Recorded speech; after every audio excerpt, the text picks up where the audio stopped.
세계 정세협으로 다시 돌아오신 여러분을 환영합니다.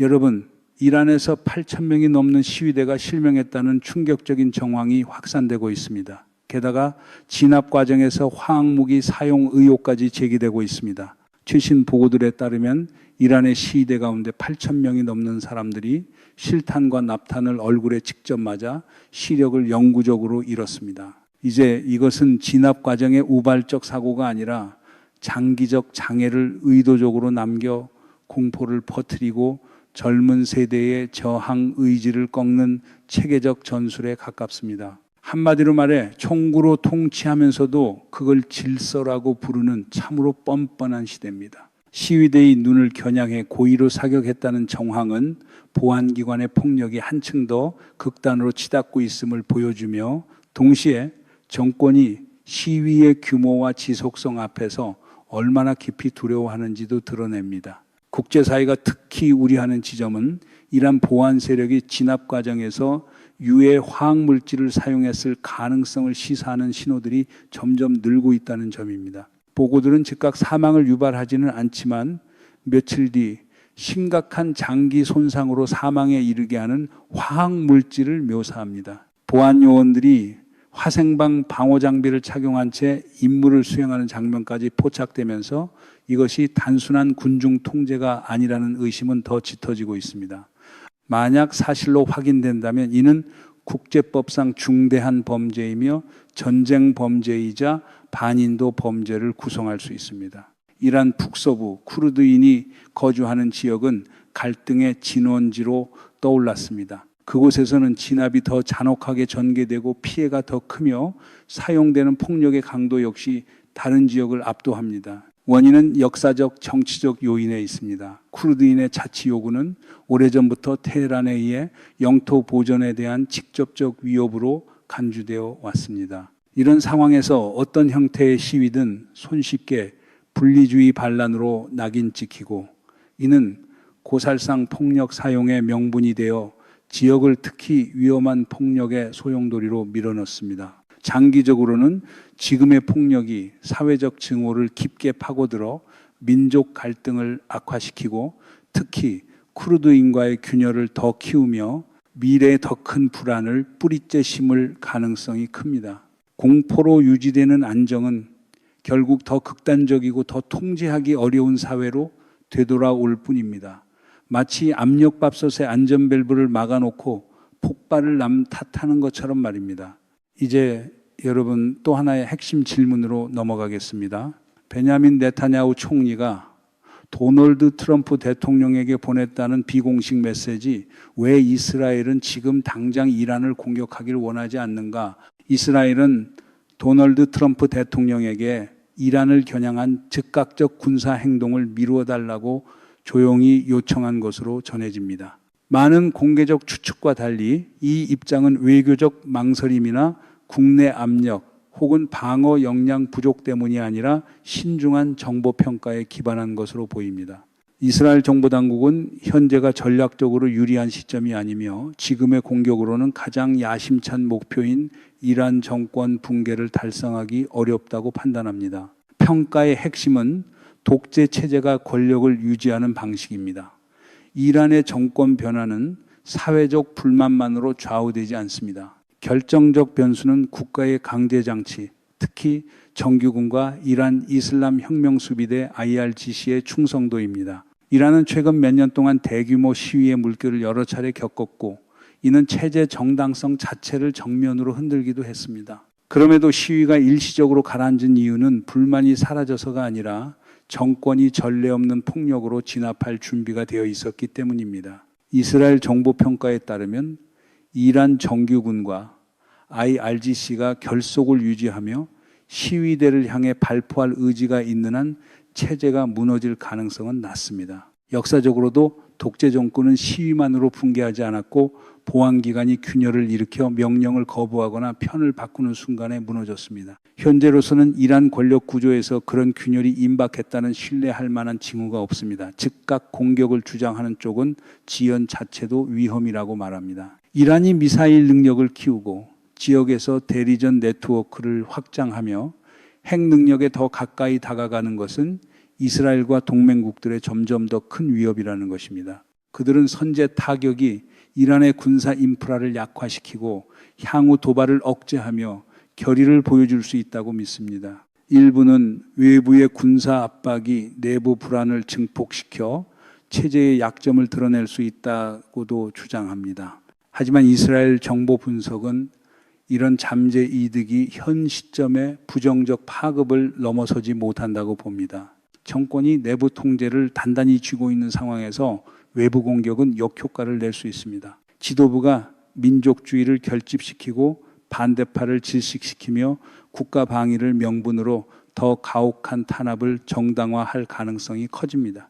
약화가 아니라 결속을 강화하고 반대 세력을 주변으로 밀어내는 결과가 될 수 있습니다. 바깥에서 총성이 울릴수록 안쪽에서는 더 큰 자물쇠가 채워지는 참으로 익숙한 장면입니다. 또 다른 우려는 타이밍입니다. 최근 이란의 시위 물결은 정치적 해법이 아니라 폭력으로 눌려 가라앉았을 뿐 사회적 압력은 여전히 남아 있습니다. 이스라엘은 이런 긴장이 주기적으로 되살아나며 완전히 사라지지 않는다고 봅니다. 거리가 조용하고 보안기구가 최고 수준의 경계태세를 유지하는 순간에 공격하면 미래의 내부 불안과 외부 압박을 결합할 기회를 스스로 놓칠 수 있습니다.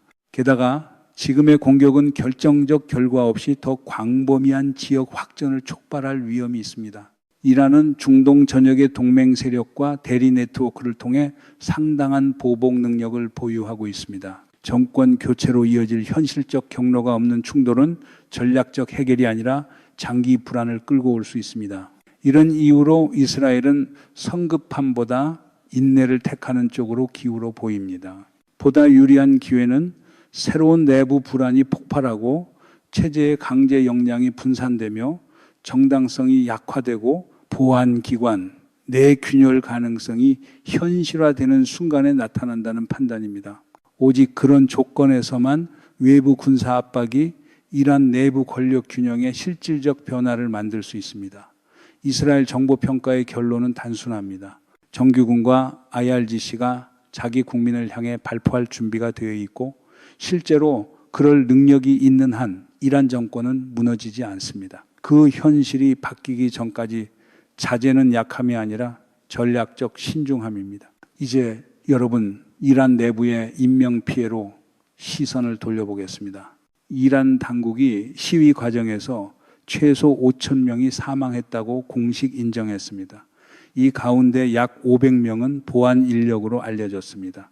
이 발표는 인권단체들이 시위대 사망자가 16,500명을 넘을 수 있다고 추정해온 상황에서 나왔습니다. 이란 고위 관계자는 최종 사망자 수가 급증할 것으로 보지는 않지만 폭력의 수준이 매우 심각했다는 점은 인정했습니다. 미국 육군 전 부참모 총장 제킨 장군의 평가에 따르면 이란 상황은 결코 진정되지 않았습니다. 그는 도널드 트럼프 대통령이 폭력이 계속될 경우 개입 가능성을 시사하는 강경 경고를 철회한 적이 없다고 봤습니다. 제킨 장군은 트럼프 대통령이 이란 정권이 자국민에게 가하는 행위에 책임을 묻겠다는 의지가 확고하며 이런 발언은 전적으로 진지한 신호로 이해해야 한다고 강조합니다. 그는 이 유혈 사태가 아직 끝나지 않았다고 말합니다. 실제로 이란 당국은 외부 친정권 무장 세력을 추가로 동원한 것으로 전해집니다. 이라크 민병대뿐 아니라 파키스탄과 아프가니스탄 출신으로 알려진 집단들이 IRGC와 지역 친정권 민병대와 함께 배치되었다는 것입니다. 이들은 거리 곳곳에 밀집 배치되어 확성기, 기관총, 무장 검문 거점으로 거주 구역을 봉쇄하며 누구도 집 밖으로 나오지 못하게 하고 있습니다.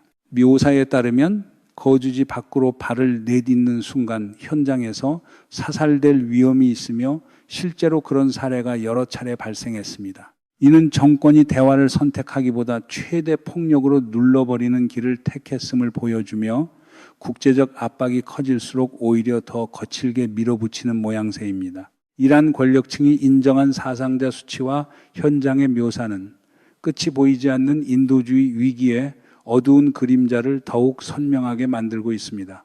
이제 우크라이나로 넘어가겠습니다.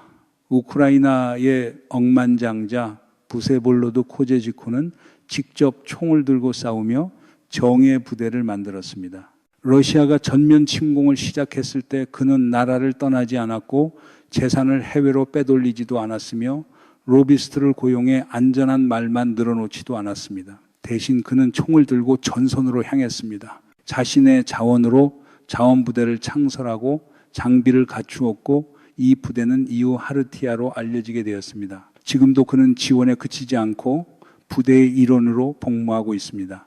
그의 부대는 하르키우 일대의 가장 격렬한 전투에 투입되어 전쟁이 가장 잔혹하고 가혹한 곳에서 러시아군과 정면으로 맞섰습니다. 이 사실 하나만으로도 전쟁은 가난한 사람만 치른다는 낡은 통념을 깨뜨립니다. 우크라이나에서는 교사가 군의요원이 되고 엔지니어가 운용요원이 되며 기업가와 전문가, 심지어 억만장자까지 병사가 됩니다. 그래서 우크라이나는 자원의 격차와 전쟁의 피로가 누적되는 네 번째 해에도 싸움을 멈추지 않습니다. 그리고 그 때문에 러시아가 더 큰 힘과 더 큰 잔혹성을 가지고도 목표를 달성하지 못하는 장면이 반복됩니다.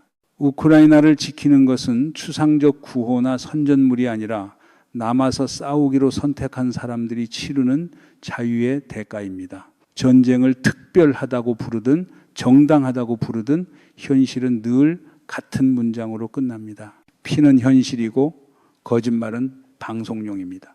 다음은 러시아의 신형 중거리 탄도미사일 오레슈니크 이야기입니다. 잔해 분석은 이 무기가 생각보다 심각한 약점을 가질 수 있다는 의혹을 제기합니다.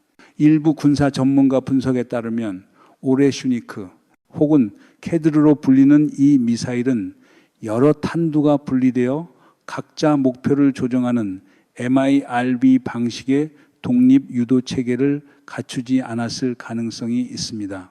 이 결론은 우크라이나 리비우 지역을 겨냥한 공격 이후 회수된 잔해를 정밀 분석한 결과로 제기되었습니다.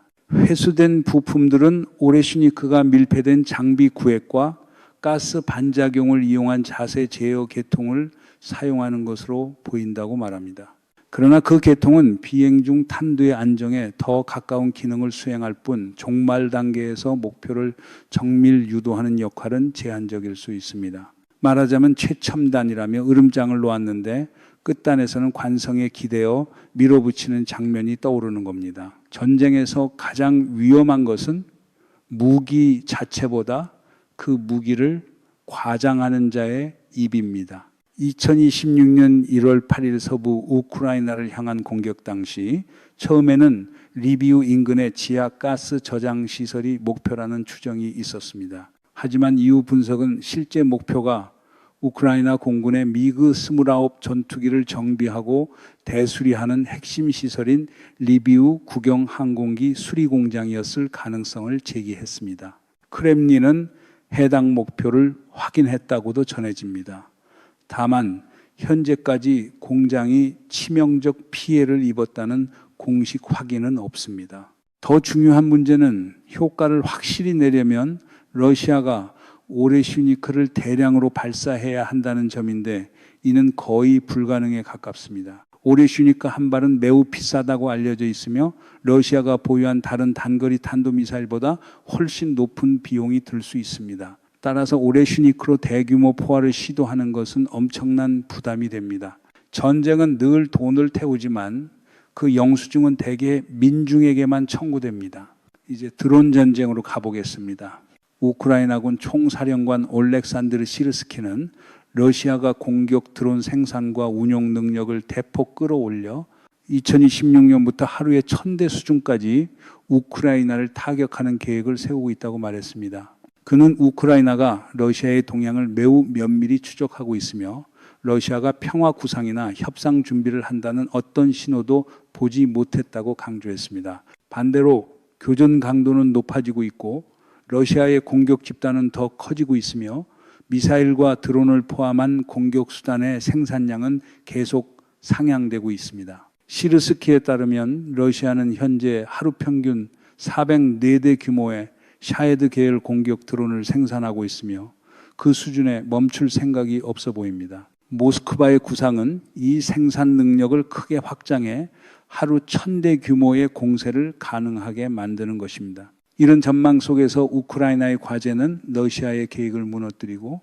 러시아가 고강도 군사 행동을 포기하고 협상 테이블로 나오도록 만들 만큼 충분한 손실을 입히는 것입니다. 시르스키는 전쟁의 냉혹한 현실을 상기시킵니다. 약한 쪽과는 아무도 협상하지 않습니다. 그리고 러시아가 평화라는 단어를 입에 올릴 때마다 하늘에서는 또 다른 불꽃이 떨어지는 이 기묘한 반복이야말로 러시아 우크라이나 전쟁의 잔혹한 풍자입니다. 뉴욕타임스의 이전 분석에 따르면 2025년 9월 기준 러시아는 연간 3만 대 수준의 샤헤드 계열 드론 생산 능력을 갖춘 것으로 평가되었고 이 수치는 2026년에 2배로 늘어날 수 있다고 거론되었습니다. 드론 생산 확대는 블라디미르 푸틴 대통령의 직접 지시 아래 국가적 우선순위로 추진되는 것으로 알려졌습니다. 이에 대응해 우크라이나는 러시아의 생산 사슬 자체를 겨냥하기 시작했습니다. 1월 13일 밤 우크라이나는 러시아 로스토프주 타갈로크의 아틀란트 아에로 공장을 미사일로 타격했으며 이 시설이 공격 드론 생산 또는 관련 부품과 연계되어 있을 수 있다는 관측이 제기되었습니다. 전쟁이 기술전이 될수록 목표는 더 공장화되고 공포는 더 산업화됩니다. 그리고 그 산업화된 공포를 안보라고 포장하는 언어는 늘 같은 냄새를 풍깁니다. 이제 동아시아로 시선을 돌리겠습니다. 중국 국방부는 자국 군대가 대만을 수복할 준비가 되어 있다고 주장했습니다. 베이징의 논리에 따르면 지난 1년 동안 중국군은 대만 주변에서 200회가 넘는 군사훈련을 실시했고 이는 국가 통일을 지키기 위한 전략적 준비 과정의 일부라는 설명입니다. 중국 당국은 통일 문제가 협상 대상이 아니며 외부 개입 시도는 니시티 실패할 것이라고 말합니다. 또한 대만의 분리 노선을 따르는 세력의 운명은 역사적 비극의 반복뿐이라고 경고하며 분열은 용납될 수 없고 중국군은 주권과 영토 보전을 어떤 대가를 치르더라도 지키겠다고 주장합니다. 하지만 구호는 언제나 크게 울리고 바다는 언제나 넓습니다.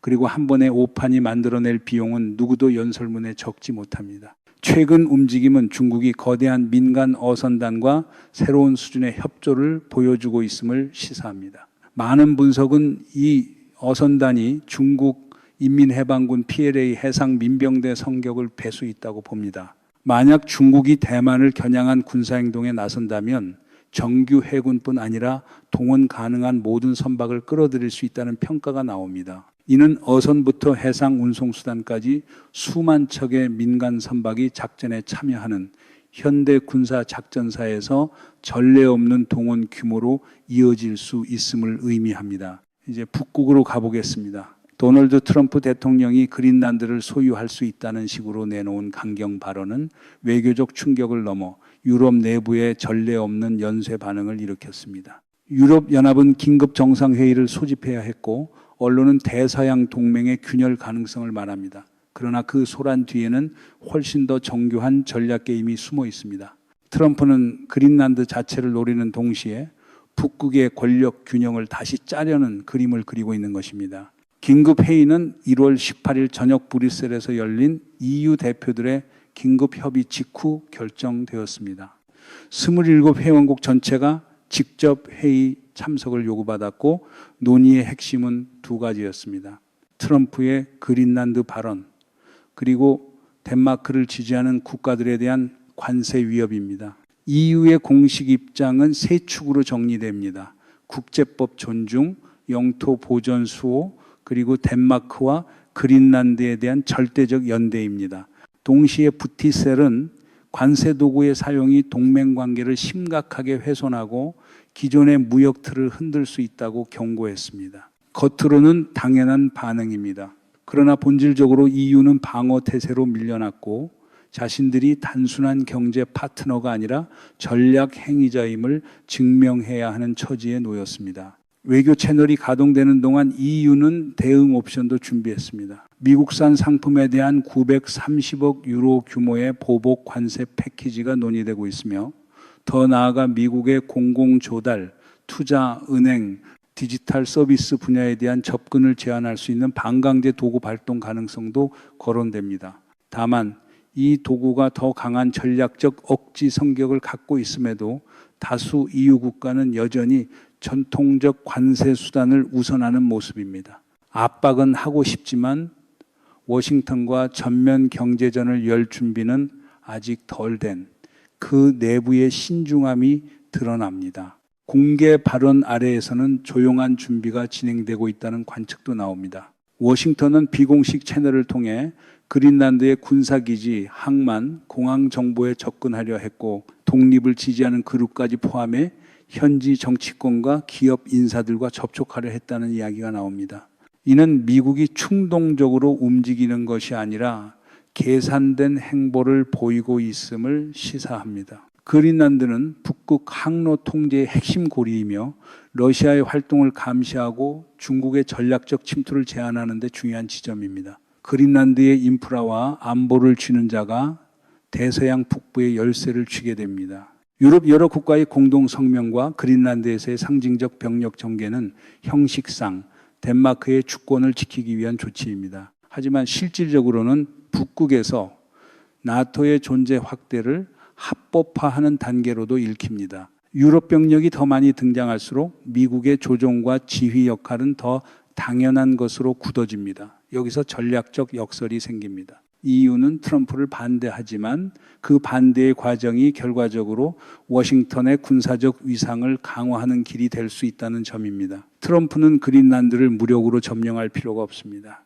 동맹체계가 스스로 움직이게 만들 만큼 충분히 큰 위협을 던지기만 하면 됩니다. 극단적 옵션을 던져 상대를 흔들고 그다음 덜 극단적이지만 여전히 유리한 해법을 받아들이게 만드는 방식, 익숙한 협상 전술입니다. 러시아는 우크라이나에 묶여 있고 중국은 북극에서 공개 충돌을 감행하기 어렵고 유럽은 전략적 불안을 두려워합니다. 이 조건에서 트럼프는 상당히 넓은 행동 공간을 얻습니다. 그린란드는 순진하지 않고 덴마크도 마찬가지입니다. 미국이 합병되는 시나리오는 비현실적이지만 투자와 인프라, 안보 보장을 통해 워싱턴이 실질적 영향력을 확대하는 선택지는 이해관계의 저울 위에 올라갈 수 있습니다. EU는 돈을 쓰고 국방에 투자하고 자력 방위 역량을 키워 미국의 부담을 나누면서 동시에 주변화되는 것을 피하려고 합니다. 결국 그린란드는 단순한 섬이 아니라 21세기의 권력 지렛대가 되어가고 있습니다. 여러분, 대만 해협에서 북극까지 세계는 더 직접적인 권력 경쟁의 시대로 들어서고 있습니다. 러시아는 영향력을 잃어가고 있지만 과연 그들이 손을 놓고 지켜보기만 할까요? 아니면 미국과의 정면 충돌을 선택할까요? 오늘 프로그램은 여기서 마치겠습니다. 여러분의 댓글과 의견을 기다리겠습니다. 감사합니다. 다음에 다시 뵙겠습니다.